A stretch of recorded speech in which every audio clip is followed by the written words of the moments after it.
यह प्रस्तुति Karl Jung और उनके सहयोगियों की प्रसिद्ध पुस्तक मैन एंड हिज सिंबल्स में व्यक्त मनोवैज्ञानिक एवं दार्शनिक विचारों से प्रेरित एक स्वतंत्र हिंदी कमेंट्री है।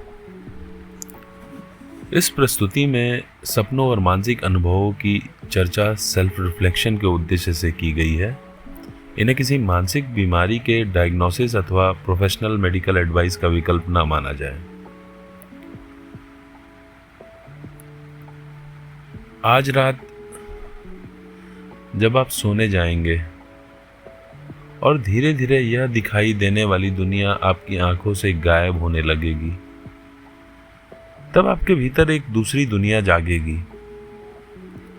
उस दुनिया में दीवारें बोल सकती हैं, मृत लोग वापस आ सकते हैं, बचपन का घर किसी अनजान जंगल में दिखाई दे सकता है, आप बिना पंखों के उड़ सकते हैं और कभी कभी किसी ऐसी जगह से भाग रहे होते हैं जिसका रास्ता आपने जागती हुई जिंदगी में कभी देखा ही नहीं।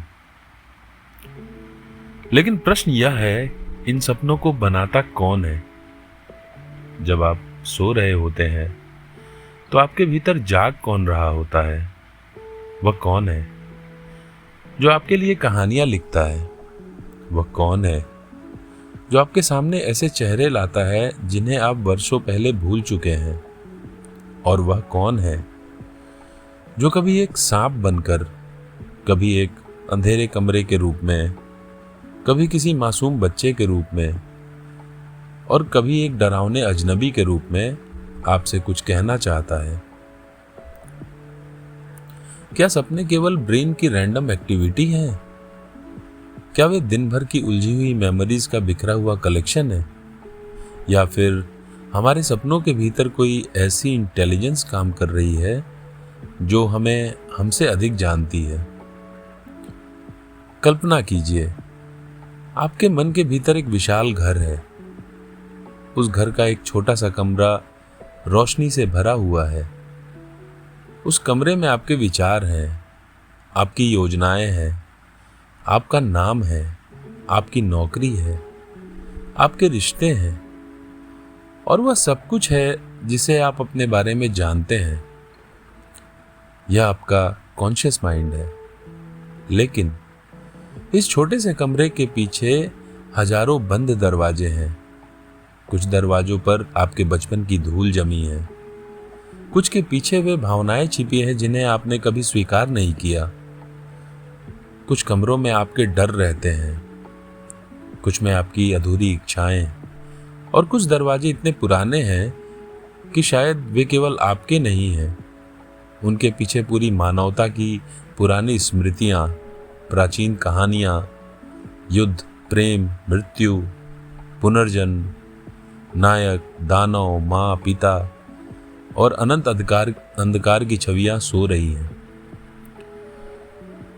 कार्ल यूंग ने मनुष्य के इसी विशाल अंदरूनी घर को समझने की कोशिश की है और उनकी पुस्तक मैन एंड हिज सिंबल्स हमें एक अनसेटलिंग पॉसिबिलिटीज के सामने खड़ी करती है। शायद हम अपने मन के मालिक नहीं हैं। शायद हमारा मन हमसे कहीं अधिक विशाल है और शायद जिन सपनों को हम सुबह उठकर भूल जाते हैं वे हमारे भीतर से आया हुआ कोई मीनिंगलेस नॉइज नहीं, बल्कि एक मैसेज है। ऐसा मैसेज जिसकी भाषा शब्दों की नहीं, प्रतीकों की है, सिंबल्स की है। आज की इस यात्रा में हम जानेंगे हमारे सपनों में अजनबी चेहरे क्यों आते हैं। हम किसी बात को छिपाना चाहते हुए भी बार बार उसी के बारे में क्यों सोचते हैं। हम दूसरों में वही कमियां क्यों देखते हैं जो हमारे भीतर छिपी हुई। कुछ कहानियां हजारों वर्षों बाद भी हमें क्यों आकर्षित करती हैं। और सबसे महत्वपूर्ण, एक मनुष्य अपने भीतर के बिखरे हुए टुकड़ों को जोड़कर वास्तव में कंप्लीट कैसे बनता है। यह यात्रा आसान नहीं होगी, क्योंकि आज हम उस व्यक्ति से मिलने जा रहे हैं जिससे हम जीवन भर बचते रहे हैं। आज हम स्वयं से मिलने जा रहे हैं। कार्ल गुस्ताव युंग एक स्विस साइकियाट्रिस्ट और एनालिटिकल साइकोलॉजी के प्रमुख प्रवर्तक थे। उन्हें केवल साइकोलॉजिस्ट कहना शायद उनके कार्य को बहुत सीमित कर देना होगा। युंग केवल यह नहीं पूछ रहे थे कि मनुष्य बीमार क्यों होता है। उनकी क्यूरियोसिटी इससे कहीं अधिक गहरी थी। वे जानना चाहते थे मनुष्य अपने जीवन में मीनिंग कहाँ से प्राप्त करता है। हमारे सपनों में रेकरिंग इमेजेस क्यों आती हैं। दुनिया की अलग अलग सिविलाइजेशंस में लगभग एक जैसी मिथिकल स्टोरीज क्यों मिलती हैं। क्यों हर संस्कृति में हमें किसी न किसी रूप में एक हीरो मिलता है, एक वाइज ओल्ड मैन मिलता है, एक मदर गॉडेस मिलती है, एक ट्रिक टेस्टर मिलता है और एक टेरिफाइंग डार्कनेस भी मिलती है। युंग के अनुसार मनुष्य केवल रैशनल क्रीचर नहीं है। हम केवल लॉजिक, डेटा और कॉन्शियस डिसीजन से संचालित नहीं होते। हमारे भीतर एक ऐसी हिडन वर्ल्ड मौजूद है जिसका प्रभाव हमारे चॉइसेस, रिलेशनशिप्स, फियर्स और एम्बिशंस पर पड़ता है, भले ही हमें उसका पता हो ना हो। हम अपने कॉन्शियस माइंड से कहते हैं मैंने यह डिसीजन सोच समझ कर लिया है, लेकिन भीतर कोई पुराना फियर, कोई अनहील्ड मेमोरी, कोई दबाई गई इच्छा या कोई अनजान पैटर्न पहले ही हमारी दिशा तय कर चुका होता है। युंग के समय में सिगमंड फ्रॉइड ने अनकॉन्शियस माइंड की अवधारणा को साइकोलॉजी के केंद्र में लाने में महत्वपूर्ण भूमिका निभाई थी। युंग भी आरंभ में फ्रॉइड से प्रभावित थे, लेकिन समय के साथ दोनों के विचार अलग होते गए। फ्रॉइड अक्सर अनकॉन्शियस को दबाई गई इच्छाओं और कॉन्फ्लिक्ट से जोड़कर देखते थे। युंग को लगा अनकॉन्शियस केवल हमारे पर्सनल पास्ट का स्टोरेज रूम नहीं है। उनके अनुसार उसमें क्रिएटिव पॉसिबिलिटीज हैं, विजडम भी है, वार्निंग भी है और ट्रांसफॉर्मेशन की क्षमता भी। इसी खोज से पैदा हुई मैन एंड हिज सिंबल्स। यह ऐसी पुस्तक है जो साइकोलॉजी को केवल एक्सपर्ट्स के कमरे से निकालकर साधारण मनुष्य के जीवन तक लाने का प्रयास करती है। यह हमें बताती है कि सपनों और प्रतीकों को समझना केवल एकेडमिक एक्सरसाइज नहीं है। यह सेल्फ अंडरस्टैंडिंग की यात्रा हो सकती है। लेकिन ध्यान रखिए, युंग हमें कोई रेडीमेड ड्रीम डिक्शनरी नहीं देते।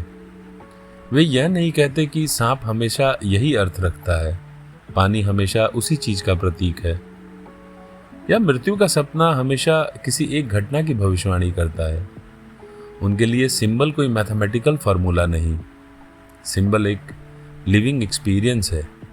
उसका अर्थ व्यक्ति, परिस्थिति, भावना, संस्कृति और जीवन की वर्तमान अवस्था के साथ बदल सकता है। इसलिए युंग की दुनिया में प्रवेश करते समय हमें एक सर्टेनिटी छोड़नी पड़ती है।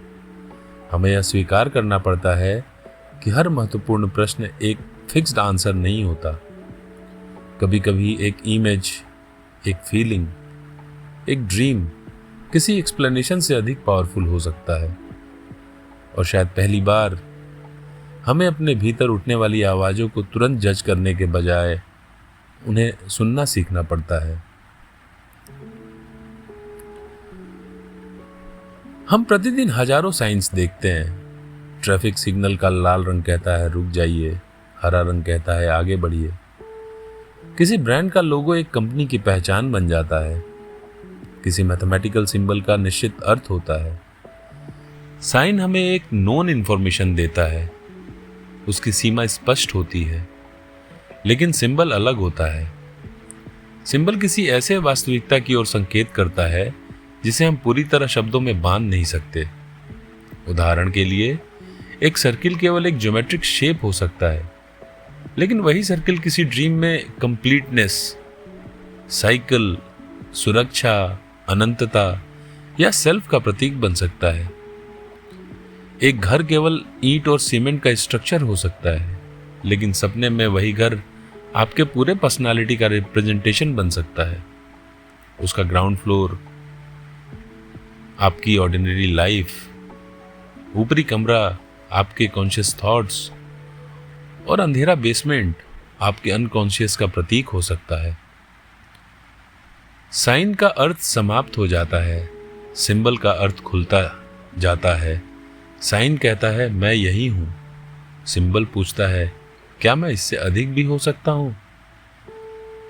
यही कारण है कि एक पावरफुल सिंबल हमें लंबे समय तक डिस्टर्ब कर सकता है।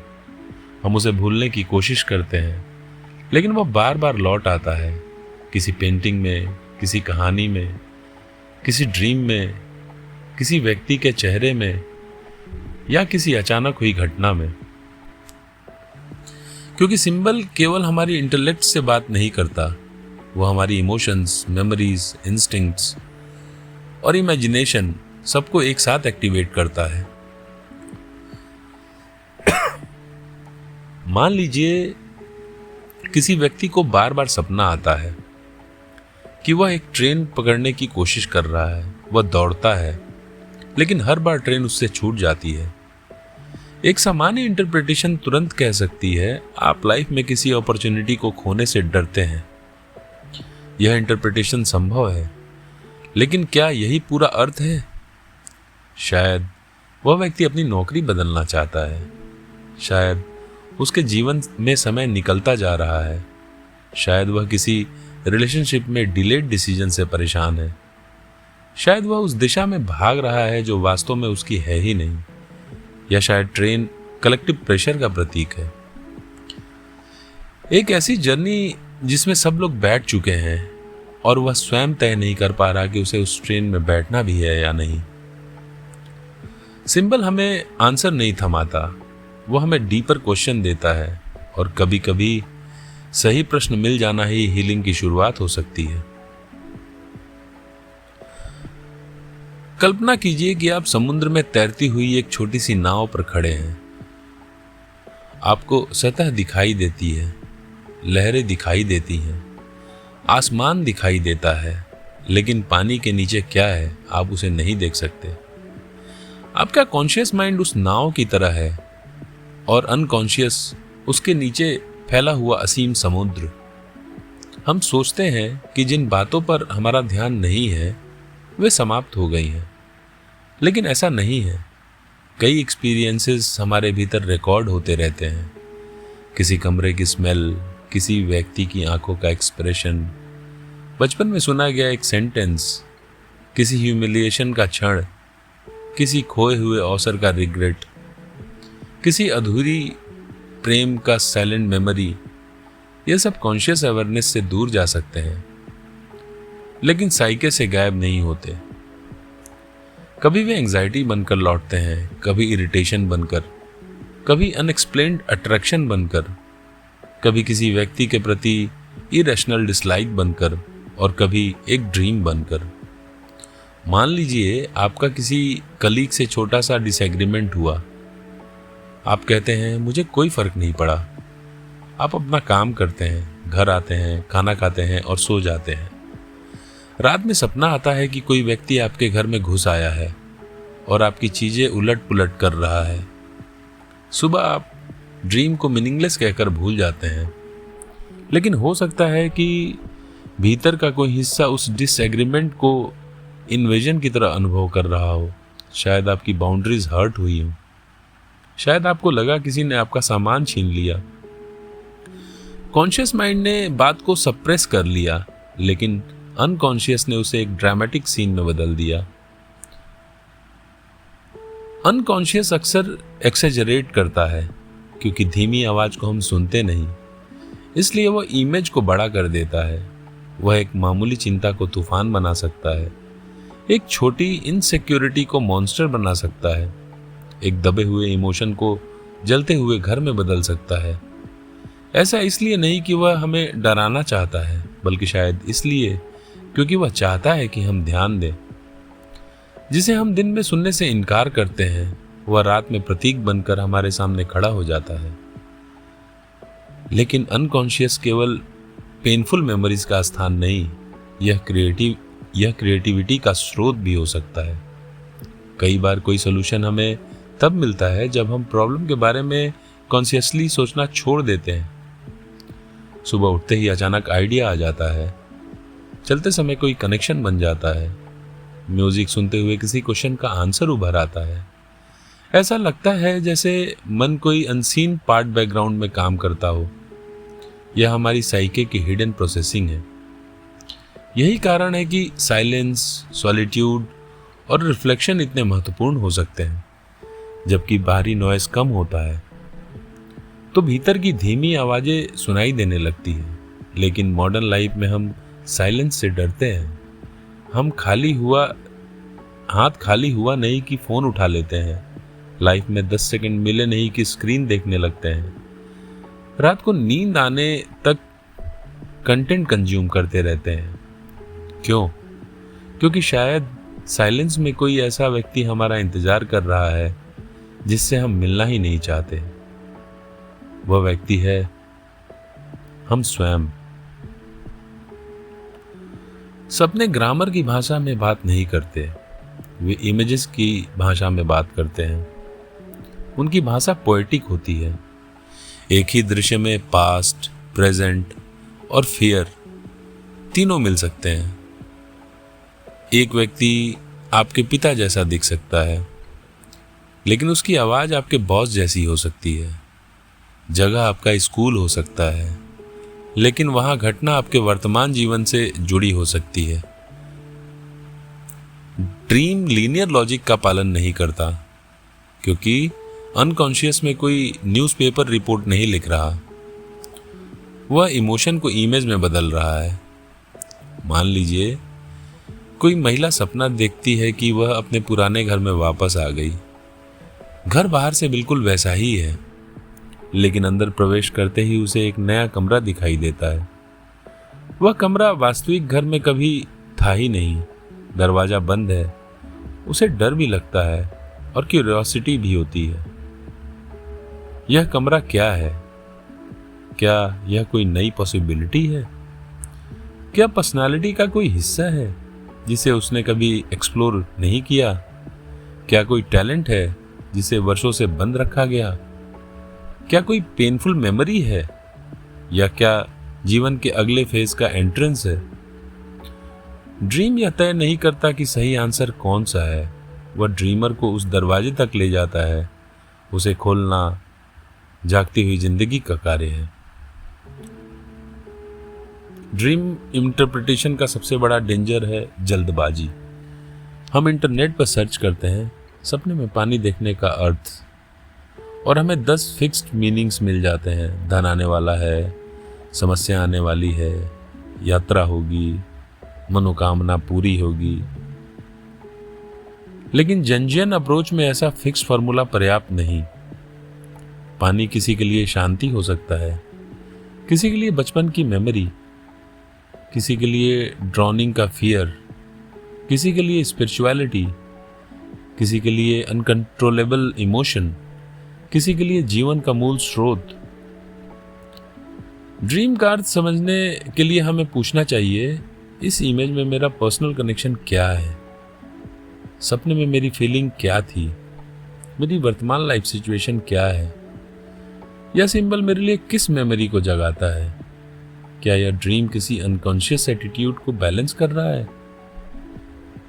अक्सर हम वेकिंग लाइफ में एक एक्सट्रीम एटीट्यूड अपना लेते हैं। हम स्वयं को बहुत स्ट्रांग दिखाते हैं, तो हमारी ड्रीम हमारी वल्नरेबिलिटी दिखा सकती है। हम स्वयं को पूरी तरह इनोसेंट मानते हैं, तो ड्रीम हमें एग्रेसिव भूमिका में दिख सकता है। हम हर समय कंट्रोल चाहते हैं, तो ड्रीम में चीज़ें अनकंट्रोलेबल हो सकती हैं। हम स्वयं को बहुत सक्सेसफुल समझते हैं, तो ड्रीम में हम रास्ता भूल सकते हैं। यह पनिशमेंट नहीं है, यह साइकी का कंपनसेशन हो सकता है। अर्थात हमारा अनकॉन्शियस उस इम्बैलेंस को सामने लाता है जिसे कॉन्शियस पर्सनालिटी देखना नहीं चाहती। एक मैनेजर जागती जिंदगी में कॉन्फिडेंट, कमांडिंग और डिसिसिव है। लोग उसकी अथॉरिटी से प्रभावित हैं, लेकिन सपने में वह बार बार स्कूल एग्जामिनेशन में बैठा दिखाई देता है। उसने तैयारी नहीं की, क्वेश्चन पेपर समझ नहीं आता, सब लोग लिख रहे हैं, वह खाली बैठा है। यह सपना किसी लिटरल एग्जाम की प्रेडिक्शन नहीं है।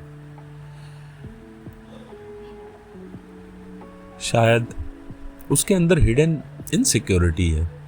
शायद उसे डर है कि उसकी पोजीशन एक दिन एक्सपोज हो जाएगी। शायद बाहर का कॉन्फिडेंस भीतर के सेल्फ डाउट को कवर कर रहा है। सपने अक्सर हमारी पब्लिक स्टोरी के पीछे छिपी प्राइवेट रियलिटी को सामने लाते हैं।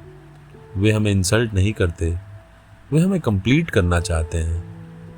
लेकिन कंप्लीटनेस तभी संभव है जब हम केवल प्लेजेंट इमेजेस को स्वीकार ना करें। हमें अपने डरावने सपने को भी सुनना होगा, क्योंकि कभी कभी नाइटमेयर के रूप में आया हुआ मॉन्स्टर हमारा एनिमी नहीं होता। वह हमारे पर्सनालिटी का वह हिस्सा हो सकता है जिसे हमने भूखा छोड़ दिया है। और यहीं से शुरू होती है शैडो की कहानी। हर मनुष्य अपने बारे में एक कहानी बनाता है। मैं अच्छा हूं, मैं समझदार हूं, मैं शांत हूं, मैं रिस्पॉन्सिबल हूं, मैं दूसरों का बुरा नहीं चाहता। यह कहानी पूरी तरह झूठी नहीं होती, लेकिन यह पूरी सच्चाई भी नहीं होती।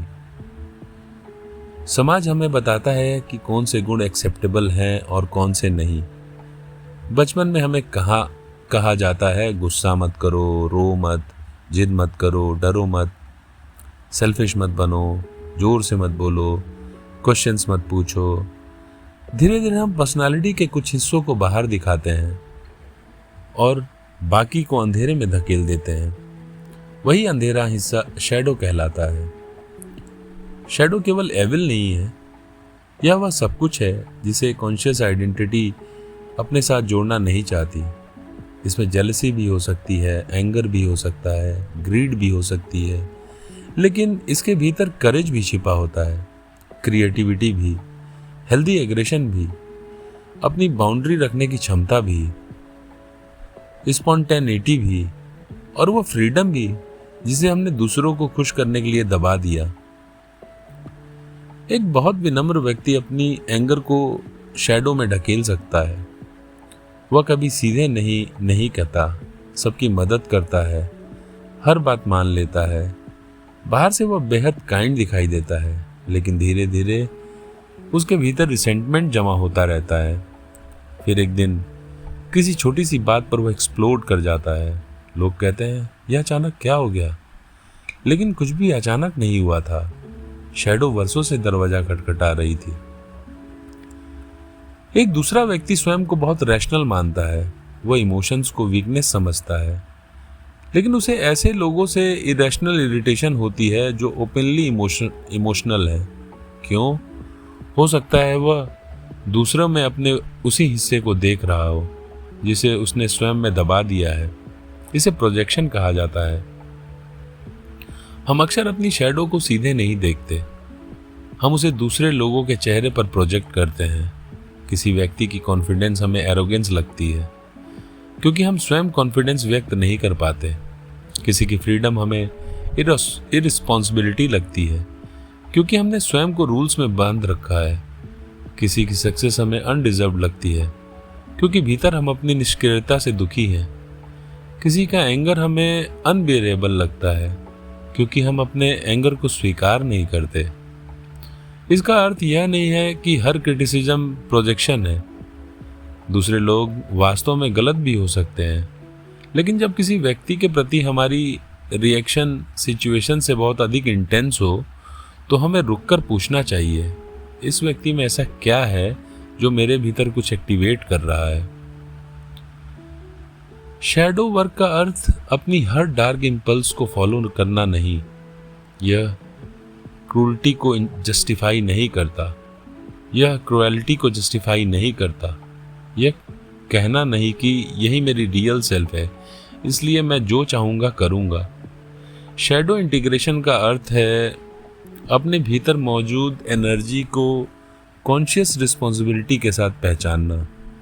यदि आपके भीतर एंगर है तो उसे वायलेंस बनने से पहले बाउंड्री में बदलिए।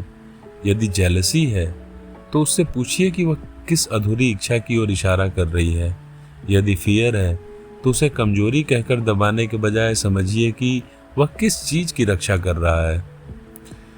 यदि एम्बिशन है तो उसे शेम के नीचे मत छिपाइए, उसे एथिकल डायरेक्शन दिखाइए। शैडो को नकारने से वह गायब नहीं होती, वह केवल अनकॉन्शियस हो जाती है, और अनकॉन्शियस शक्ति अक्सर कॉन्शियस शक्ति से अधिक डेंजरस होती है। जिस डार्कनेस को हम पहचान लेते हैं उसके लिए हम जिम्मेदारी ले सकते हैं, जिसे हम पहचानते ही नहीं वह हमारे डिसीजंस लेने लगती है। एक छोटा सा अभ्यास कीजिए। उस व्यक्ति का नाम सोचिए जिससे आपको बहुत इरिटेशन होती है। अब उसके 3 गुण लिखिए जिन्हें आप सबसे अधिक डिसलाइक करते हैं। फिर स्वयं से पूछिए, क्या इन गुणों का कोई छोटा रूप मेरे भीतर भी मौजूद है? क्या मैंने कभी ऐसा किया है? क्या मैं कभी ऐसा करना चाहता था लेकिन स्वयं को रोक लिया? क्या वह व्यक्ति कोई ऐसी फ्रीडम जी रहा है जिसे मैं सीक्रेटली चाहता हूं? उत्तर अनप्लेजेंट हो सकता है, लेकिन ग्रोथ अक्सर वहीं से शुरू होती है जहां हमारी सेल्फ इमेज को चोट लगती है। प्राचीन थिएटर में अभिनेता मुखौटे पहनते थे। इन मास्क्स की सहायता से वे अलग अलग रोल्स निभाते थे। इसी आइडिया से जुड़ा है यूंग का पर्सनल पर्सोना, वह सोशल फेस जिसे हम दुनिया के सामने प्रस्तुत करते हैं। ऑफिस में हमारा एक पर्सोना है, घर में दूसरा, दोस्तों के बीच तीसरा, सोशल मीडिया पर चौथा। हम अलग अलग परिस्थितियों में अलग व्यवहार करते हैं। यह पूरी तरह गलत नहीं। सोसाइटी में रहने के लिए रोल्स आवश्यक है। एक डॉक्टर को ऑपरेशन थिएटर में फोकस्ड रहना होगा, एक टीचर को क्लासरूम में अथॉरिटी दिखानी होगी, एक मैनेजर को डिसीजंस लेने होंगे, एक पेरेंट को बच्चों को सुरक्षित रखना होगा। पर्सोना हमें सामाजिक दुनिया से जोड़ता है। प्रॉब्लम तब शुरू होती है जब हम अपने मास्क को ही अपना पूरा चेहरा समझ लेते हैं। जब पद चला जाए तो व्यक्ति को लगे कि उसका अस्तित्व समाप्त हो गया है। जब लोग प्रेज न करें तो भीतर एम्प्टीनेस आ जाए। जब सोशल मीडिया अटेंशन कम हो तो सेल्फ वर्थ गिर जाए। जब रिटायरमेंट आए तो जीवन मीनिंगलेस लगने लगे, क्योंकि व्यक्ति ने अपने रोल में इतना इन्वेस्टमेंट कर दिया कि रोल के पीछे मौजूद लिविंग ह्यूमन बीइंग को भूल गया। एक आदमी अपने प्रोफेशन में बहुत पावरफुल है, हर कोई उसे सर कहता है। उसके एक आदेश से कई लोग काम करने लगते हैं। धीरे धीरे वो मानने लगता है कि अथॉरिटी उसका नेचुरल आइडेंटिटी है। घर में भी वो आदेश देता है, बच्चों की फीलिंग्स को रिपोर्ट की तरह पढ़ता है, पत्नी की बात को डिस्कशन नहीं डिसएग्रीमेंट समझता है। वह भूल गया कि ऑफिस का पर्सोना पूरे जीवन के लिए उपयुक्त नहीं। इसी तरह कोई व्यक्ति अच्छे इंसान के पर्सोना में फंस सकता है। वह कभी कॉन्फ्लिक्ट नहीं करता, किसी को डिसअपॉइंट नहीं करता, हर समय मुस्कुराता है, लेकिन भीतर उसकी जेन्युइन फीलिंग्स दबती जाती है। वह काइंडनेस नहीं जी रहा, वह एक्सेप्टेंस की डिपेंडेंसी जी रहा है। पर्सोना यूजफुल सर्वेंट है लेकिन डेंजरस मास्टर। आज की डिजिटल दुनिया में पर्सोना और भी सोफिस्टिकेटेड हो गया है। हम केवल जीवन नहीं जीते, हम जीवन को डिस्प्ले भी करते हैं। हम फूड खाने से पहले उसकी फोटो लेते हैं, यात्रा का अनुभव करने से पहले उसे पोस्ट करते हैं। कभी कभी हम दुखी होते हुए भी हैप्पी इमेज बनाते हैं। हमारा ऑनलाइन सेल्फ पॉलिश्ड है लेकिन इनर सेल्फ टायर्ड। हम दूसरों की क्यूरेटेड हाइलाइट्स देखकर अपनी अनएडिटेड रियलिटी से नफरत करने लगते हैं। इसका अर्थ सोशल मीडिया छोड़ देना नहीं। प्रश्न केवल इतना है, क्या जो इमेज आप दुनिया को दिखा रहे हैं उसके पीछे रहने वाले व्यक्ति को आप जानते हैं? जब कोई नहीं देख रहा होता तब आप कौन होते हैं? जब आपके नाम के आगे डिजिग्नेशन नहीं होता तब आपकी वैल्यू क्या होती है? जब अप्लॉज बंद हो जाते हैं तब आपके भीतर कौन बसता है? पर्सोना को हटाना नहीं है, उसके आर पार देखना है। हमें रोल निभाना है लेकिन रोल में खोना नहीं है। हमें मास्क पहनना है लेकिन रात को उसे उतारना भी सीखना है। दुनिया के अलग अलग हिस्सों में जन्मी कहानियों को देखिए। भाषाएं अलग हैं, देवताओं के नाम अलग हैं,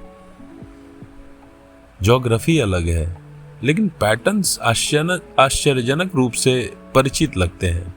एक साधारण व्यक्ति को घर छोड़ना पड़ता है। वह जंगल, समुद्र या अज्ञात दुनिया में प्रवेश करता है। उसे चैलेंजेस मिलते हैं, एक गाइड मिलता है, एक एनिमी मिलता है। वह डार्कनेस का सामना करता है, कुछ खोता है, कुछ नया प्राप्त करता है और फिर बदला हुआ मनुष्य बनकर लौटता है। यह हीरो की पैटर्न है। हमें राम की वन यात्रा में एक रूप दिखाई देता है, महाभारत के संघर्षों में दूसरा, बुद्ध के राजमहल छोड़ने में एक नया रूप, विश्व की अन्य मेथोडोलॉजी में अन्य रूप। मॉडर्न सिनेमा में भी वही बेसिक पैटर्न नए कपड़ों में लौट आता है। क्यों? क्योंकि स्टोरीज केवल मनोरंजन नहीं होती, वे ह्यूमन साइके के डीप पैटर्न्स को ड्रामेटाइज करती हैं। यूंग ने ऐसे यूनिवर्सल पैटर्न को आर्केटाइप्स के रूप में समझाने का प्रयास किया। आर्केटाइप कोई फिक्स कैरेक्टर नहीं, यह एक मूल पैटर्न है जो अलग अलग इमेजेस और स्टोरीज के माध्यम से दिखाई देता है। मदर आर्केटाइप केयरिंग और प्रोटेक्शन के रूप में आ सकती है, लेकिन वही सफोकेटिंग कंट्रोल के रूप में भी दिखाई दे सकती है। फादर ऑर्डर और गाइडेंस दे सकता है, लेकिन टायरनी का रूप भी ले सकता है। हीरो करेज का प्रतीक है, लेकिन हीरोइज्म ईगो और एरोगेंस में भी बदल सकता है। वाइज ओल्ड मैन नॉलेज दे सकता है, लेकिन फॉल्स गुरु भी बन सकता है। ट्रिकस्टर एस्टैब्लिश्ड ऑर्डर को तोड़ता है, वह हास्य लाता है, लेकिन कैओस भी। इन आर्केटाइपल पैटर्न्स का प्रभाव केवल मिथ्स में नहीं, हम अपने रिलेशनशिप्स में भी इन्हें अनकॉन्शियसली एक्टिवेट कर सकते हैं। कभी हम अपने बॉस को केवल बॉस नहीं देखते, हम उसमें स्ट्रिक्ट फादर का इमेज देखने लगते हैं। उसकी छोटी सी क्रिटिसिज्म बचपन की किसी पुरानी चोट को एक्टिवेट कर देती है। कभी हम रोमांटिक पार्टनर को ऑर्डिनरी ह्यूमन बीइंग नहीं रहने देते, हम उस पर परफेक्ट सर्वाइवर की इमेज प्रोजेक्ट कर देते हैं। फिर जब वो हमारी कल्पना के अनुसार बिहेव नहीं करता तो हमें बिट्रेयल महसूस होता है। कई बार हम व्यक्ति से प्रेम नहीं कर रहे होते, हम अपने भीतर के किसी इमेज से प्रेम कर रहे होते हैं जिसे हमने उस व्यक्ति पर रख दिया। यही कारण है कि रिलेशनशिप के आरंभ में दूसरा व्यक्ति मैजिकल लगता है। वो हमें कंप्लीट करेगा, वो हमें समझेगा, वो हमारे अकेलेपन को हमेशा के लिए समाप्त कर देगा। लेकिन समय के साथ प्रोजेक्शन गिरने लगता है, सामने ऑर्डिनरी ह्यूमन बीइंग दिखाई देता है, कमियों के साथ, अपनी नीड्स के साथ, अपनी डार्कनेस के साथ। यहीं से मैच्योर लव की शुरुआत हो सकती है, जब हम फैंटेसी से बाहर निकलकर वास्तविक व्यक्ति को देखना शुरू करते हैं। आर्केटाइप्स को समझना हमें यह देखने में सहायता कर सकता है कि कब हम रियलिटी पर कोई एंशिएंट पैटर्न प्रोजेक्ट कर रहे हैं। लेकिन यहाँ सावधानी आवश्यक है। हर व्यक्ति को लेबल देना आसान है, यह नार्सिसिस्ट है, यह ट्रिकस्टर है, यह शैडो है, यह एनिमा है। ऐसे लेबल सेल्फ अंडरस्टैंडिंग की जगह इंटेलेक्चुअल एंटरटेनमेंट बन सकते हैं। यूंग की आइडियाज का उद्देश्य दूसरों को बॉक्स में रखना नहीं, अपने प्रोजेक्शंस को पहचानना है। यूंग ने साइके के भीतर मैस्कुलिन और फेमिनिन पैटर्न्स पर भी विचार किया। उन्होंने पुरुष के अनकॉन्शियस फेमिनाइन एस्पेक्ट के लिए एनिमा और स्त्री के अनकॉन्शियस मैस्कुलिन एस्पेक्ट के लिए एनिमस जैसे शब्दों का उपयोग किया। आज जेंडर और आइडेंटिटी पर हमारी अंडरस्टैंडिंग यूंग के समय से अधिक विस्तृत है, इसलिए इन कॉन्सेप्ट्स को रिजिड बायोलॉजिकल रूल्स की तरह नहीं, बल्कि पर्सनालिटी में दबे हुए कॉम्प्लीमेंट्री क्वालिटीज के प्रतीक के रूप में समझना अधिक उपयोगी हो सकता है। एक व्यक्ति केवल स्ट्रेंथ नहीं है, उसके भीतर सेंसिटिविटी भी है। केवल लॉजिक नहीं, इंट्यूशन भी है। केवल एक्शन नहीं, रिसेप्टिविटी भी। केवल डिसिप्लिन नहीं, इमेजिनेशन भी। लेकिन कल्चर कभी कभी कुछ क्वालिटीज को जेंडर के आधार पर स्वीकार या रिजेक्ट करता है। लड़कों से कहा जाता है रोना नहीं, इमोशन मत दिखाओ, सॉफ्ट मत बनो। लड़की से कहा जाता है बहुत असर्टिव मत बनो, बहुत एम्बिशियस मत बनो, जोर से मत बोलो। परिणाम यह होता है कि पर्सनालिटी का एक हिस्सा कॉन्शियस आइडेंटिटी में विकसित होता है और कॉम्प्लीमेंट्री हिस्सा शैडो या अनकॉन्शियस में चला जाता है। फिर वही हिस्सा ड्रीम्स, अट्रैक्शंस और कॉन्फ्लिक्ट्स में लौट आता है। एक व्यक्ति अपनी फीलिंग से डिस्कनेक्टेड है। वह हर समस्या का लॉजिकल सॉल्यूशन चाहता है, लेकिन उसे बार बार सपने में एक मिस्टीरियस वुमेन दिखाई देती है। वह उसे किसी नदी, जंगल या पुराने घर की ओर बुलाती है। यह सपना किसी लिटरल महिला की प्रेडिक्शन नहीं हो सकती। वह इमेज उसके भीतर की इमोशनल और इंट्यूटिव लाइफ की ओर बुलावा हो सकती है। इसी तरह एक व्यक्ति अपनी निर्णय लेने की क्षमता दबाता रहा हो, वह दूसरों की अप्रूवल पर निर्भर हो। ड्रीम में कोई अथॉरिटेटिव फिगर आकर उसे सोट दे सकता है या किसी रास्ते पर अकेले चलने को कह सकता है।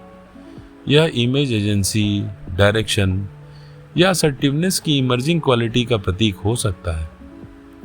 समस्या तब होती है जब हम अपने भीतर की अनडेवलप्ड क्वालिटी को किसी दूसरे व्यक्ति पर प्रोजेक्ट कर देते हैं। हमें लगता है यह व्यक्ति मुझे कंप्लीट कर देगा। वास्तव में उस व्यक्ति में हम अपने भीतर की खोई हुई क्वालिटी देख रहे होते हैं। उसका कॉन्फिडेंस, उसकी सेंसिटिविटी, उसकी क्रिएटिविटी, उसकी फ्रीडम हमें मैग्नेटिक लगती है। अट्रैक्शन कभी कभी केवल दूसरे व्यक्ति के बारे में नहीं होता, वह हमारे भीतर के फ्यूचर सेल्फ के बारे में भी हो सकता है। लेकिन प्रोजेक्शन का अर्थ यह नहीं कि प्रेम फॉल्स है। प्रोजेक्शन का अक्सर कनेक्शन का आरंभ हो सकता है। मैच्योरिटी तब आती है जब हम दूसरे व्यक्ति से यह बर्डन वापस लेते हैं कि वह हमें हमेशा कंप्लीट करे, और स्वयं अपने भीतर उन क्वालिटीज को विकसित करना शुरू करते हैं जिन्हें पहले केवल उसमें देखते थे।